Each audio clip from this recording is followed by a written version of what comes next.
El Buda emergió de su meditación 2500 años atrás, después de alcanzar la iluminación. El tema de su primera enseñanza fue las 4 nobles verdades. La primera noble verdad es la verdad del sufrimiento. El hecho de que nuestra felicidad desaparece constantemente. Todo lo que tenemos está sujeto a la impermanencia. Nada de lo que consideramos real es permanente. La ignorancia, el apego y la ira son las causas de nuestro incesante sufrimiento. Así pues, la segunda noble verdad es comprender las causas del sufrimiento. Cuando eliminas las causas del sufrimiento, las ilusiones, alcanzas un estado donde el sufrimiento cesa, que es la tercera noble verdad o nirvana. La cuarta noble verdad es que existe una vía que conduce al cese del sufrimiento. Para alcanzar ese estado dentro de tu propia mente, debes seguir una vía. Para poder comprender estas 4 verdades, es preciso reconocer que parten de otras 2 verdades, a saber, la verdad relativa y la verdad absoluta. Desde el punto de vista de la verdad relativa, esto y eso, yo y aquel, etc., parece que existan de manera independiente. Desde el punto de vista de la verdad absoluta, todo objeto y todo ser existe dependiendo de las demás entidades. A través de esta percepción se llega a comprender el modo de existencia último, esto es, la ausencia total de existencia independiente por parte de los fenómenos. Esta naturaleza última de los fenómenos recibe el nombre de vacuidad, y estos 2 conceptos dispares de la misma son conocidos como las modalidades convencional y última de los fenómenos. Al comprender estas 2 verdades sobre la verdadera naturaleza de los fenómenos, vemos que los fenómenos se manifiestan dependiendo de condiciones y carecen por completo de una existencia independiente. Cuando determinadas condiciones coinciden, entonces surgen los fenómenos. Si dichas condiciones no se dan, tales fenómenos no existen, y si dejan de darse, dejan de existir. Este es, por tanto, el proceso por el que los fenómenos aparecen y desaparecen. Bueno, al explicar las 4 nobles verdades, no lo haré en referencia a un individuo, sino en referencia a toda la humanidad o comunidad mundial, a esta sociedad humana, ¿verdad? Entonces, en primer lugar, tenemos la primera verdad, la verdad del sufrimiento. Existen muchos tipos de sufrimiento, pero actualmente el más aterrador de todos, el más grave, es el de las guerras, ¿verdad? El mundo se halla en una situación en que no solo corre peligro la vida de un individuo, sino de toda la población del planeta. Una vez que encontramos la fuente del sufrimiento, nos damos cuenta de que esa fuente está en la mente, concretamente en factores mentales y distorsiones mentales como el apego y la ira, así como otro mal relacionado con la ira, que es la envidia. La ira, el odio y demás emociones dañinas son las verdaderas fuentes del sufrimiento. Desde luego también hay armas externas, pero estas armas no son el origen del problema, porque para que funcionen tienen que ser empleadas por seres humanos. Y para que los seres humanos las empleen, han de tener una motivación. Estas motivaciones son, en su mayor parte, el odio y el apego, pero sobre todo el odio. Ese estado mental es venenoso. Si estamos satisfechos, felices o tranquilos y tranquilas, tenemos paz interior. Si no tenemos paz interior o mental, ¿cómo podemos tener paz exterior? De nada sirve lanzar bombas atómicas sobre la gente. Para generar paz hay que recurrir a la mente. Los defectos mentales no pueden destruirse con armas externas. La única vía es intentar controlar la propia mente. Llegamos a la tercera verdad, el cese del sufrimiento. Está claro que el cese de distorsiones mentales, como la ira y la envidia, es una aspiración futura.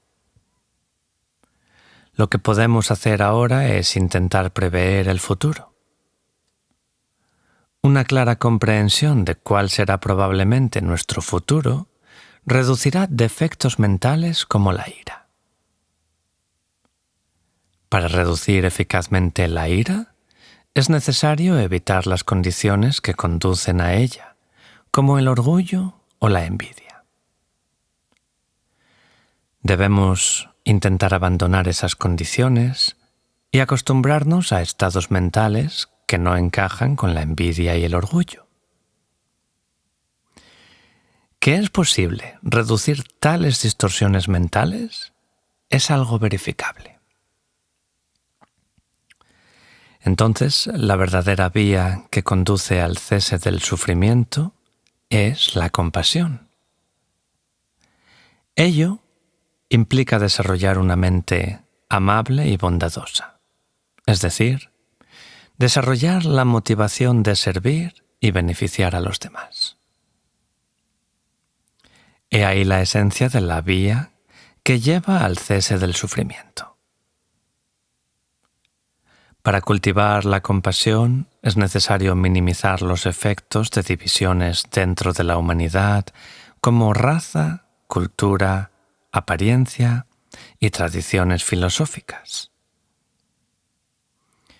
Al dejar a un lado tales clasificaciones, nos hacemos mucho más conscientes del hecho de que los seres humanos somos seres humanos, es decir, seres de la misma especie, y todos tenemos ese gran denominador común, seamos orientales u occidentales, creyentes o no creyentes. De este reconocimiento se derivará un auténtico sentimiento de hermandad, amor, más interés por los demás y menos egoísmo. Todo esto es esencial. No hay duda de que supone un gran esfuerzo, pero merece la pena. El bienaventurado dijo: el sufrimiento es real, la causa es real, el cese es real, la vía es real. Hay que conocer el sufrimiento, abandonar su causa, hacer realidad su cese y cultivar la vía. Hay que conocer el sufrimiento, entonces no habrá más sufrimiento que conocer.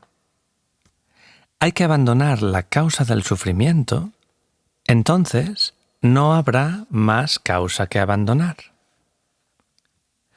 Hay que hacer realidad el cese del sufrimiento, entonces no habrá más cese que hacer realidad. Hay que cultivar la vía, entonces no habrá más vía que cultivar.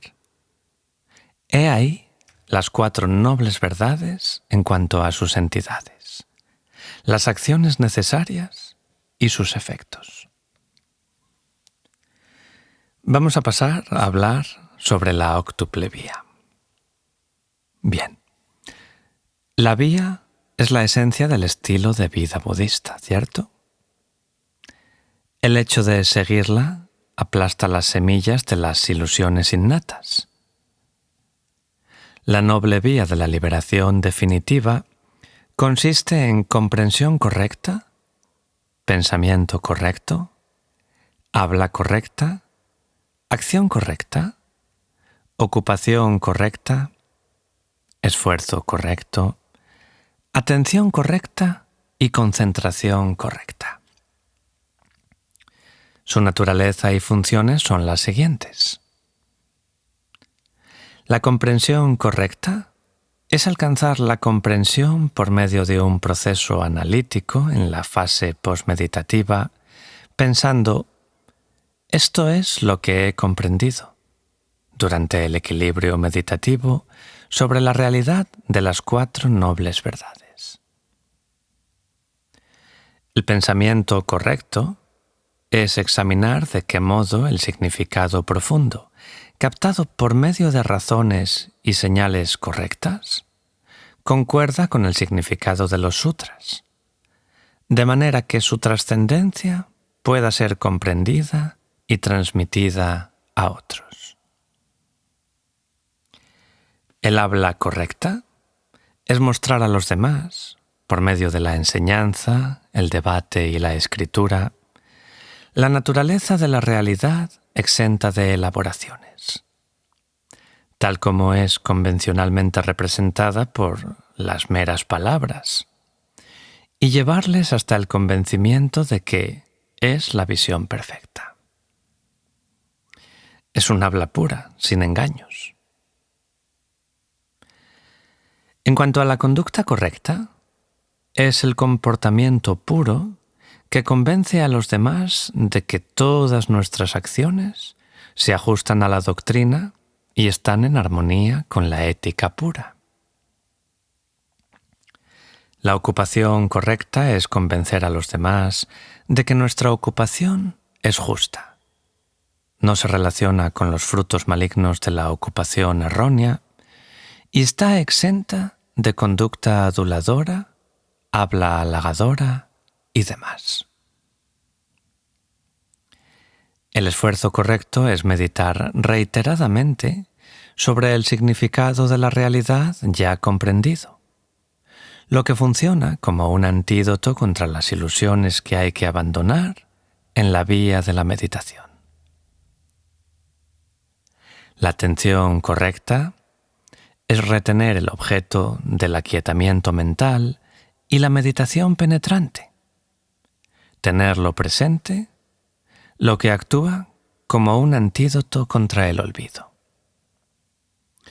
Y la concentración correcta es establecer una estabilidad meditativa exenta de relajamiento y agitación, lo que actúa como un antídoto contra los obstáculos y conduce a la obtención progresiva de las cualidades de la vía. Muy bien. Entonces, aunque la formación ética tiene muchos aspectos, se fundamenta en el abandono de las 10 acciones no virtuosas. De las 10 acciones no virtuosas, 3 son físicas, 4 verbales y otras 3 mentales. Las 3 acciones no virtuosas físicas son quitarle la vida a un ser vivo, desde matar a un insecto hasta matar a un ser humano. Robar, arrebatar algo a alguien sin su consentimiento, independientemente del valor de lo arrebatado y de si la acción la realiza uno mismo o una tercera persona. Y mala conducta sexual, como por ejemplo cometer adulterio. Las 4 acciones no virtuosas verbales son mentir, o sea, engañar a los demás por medio de palabras o gestos. Dividir, crear disensión, haciendo de quienes están de acuerdo entren en desacuerdo. o que quienes están en desacuerdo lo estén aún más. Dureza, o sea, insultar a los demás, y necedad, hacer comentarios estúpidos motivados por el deseo y demás emociones. Y las 3 acciones no virtuosas mentales son codiciar, pensar, ojalá pueda conseguir eso, desear algo que pertenece a otra persona. Intención dañina, o sea, desear herir a los demás, ya sea leve o gravemente. Y visión errónea. Ver algo que existe, como el Renacimiento, la causa y efecto, o las 3 joyas, el Buda, su doctrina y la comunidad espiritual, como algo inexistente. Bien. En cuanto a elegir un maestro, ¿verdad? Muchos preguntáis. De todos, es sabido que para alcanzar un resultado dado, es preciso crear las condiciones propicias y eliminar los obstáculos. Planificamos con antelación, estemos trabajando en ciencia, tecnología, economía o cualquier otra área. Si seguimos los pasos que hemos trazado, casi seguro que obtendremos el resultado deseado. Entonces, dado que el objetivo último de la práctica del Dharma es alcanzar la iluminación, debemos ser muy cuidadosos a la hora de elaborar y aplicar nuestro plan.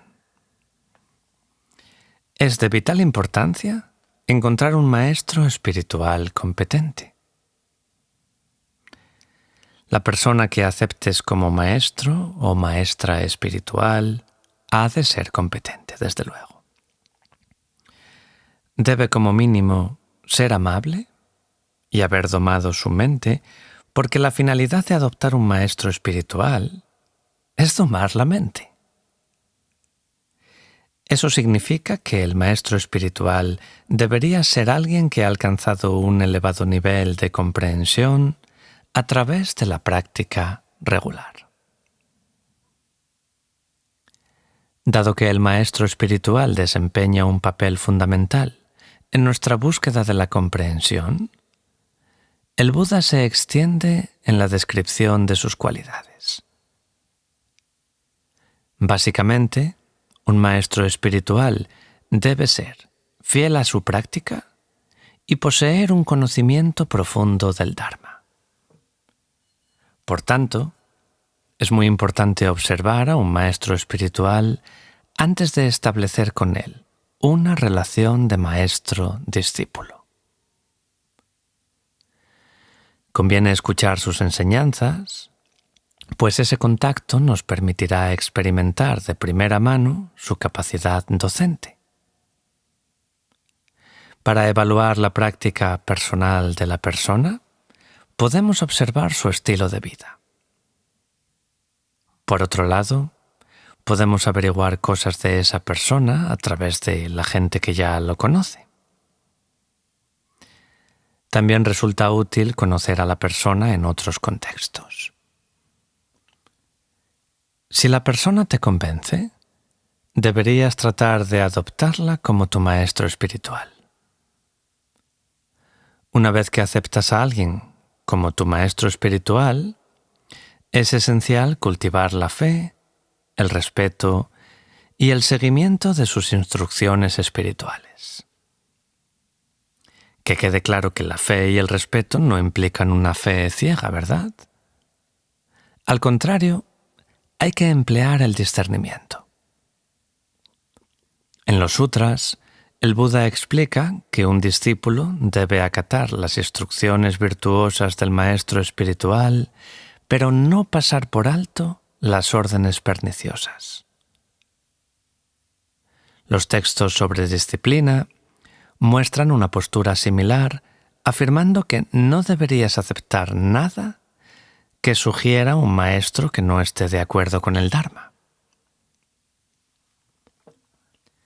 El criterio principal para decidir si la instrucción de un maestro es aceptable o no es comprobar si se ajusta a los principios budistas fundamentales.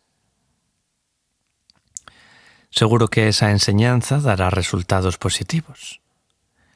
Cuando el consejo de un maestro contradice los principios budistas, debemos cuestionarlo y pedir una aclaración. Por ejemplo, si a una persona ordenada le dijeran que bebiera alcohol, eso iría en contra de sus votos. Así pues, a menos que el maestro ofrezca una razón de peso para hacerlo, lo aconsejable es ignorar la orden, ¿vale? Entonces, y resumiendo, el maestro espiritual debe dominar las disciplinas de ética, meditación y sabiduría. Para ello es preciso comprender los 3 grupos de disertaciones, lo cual implica a su vez conocer las escrituras. El maestro principal debe ser capaz de contestar directamente tus preguntas, aclarar tus dudas y mostrar una apariencia y conducta acordes con una profunda comprensión interna.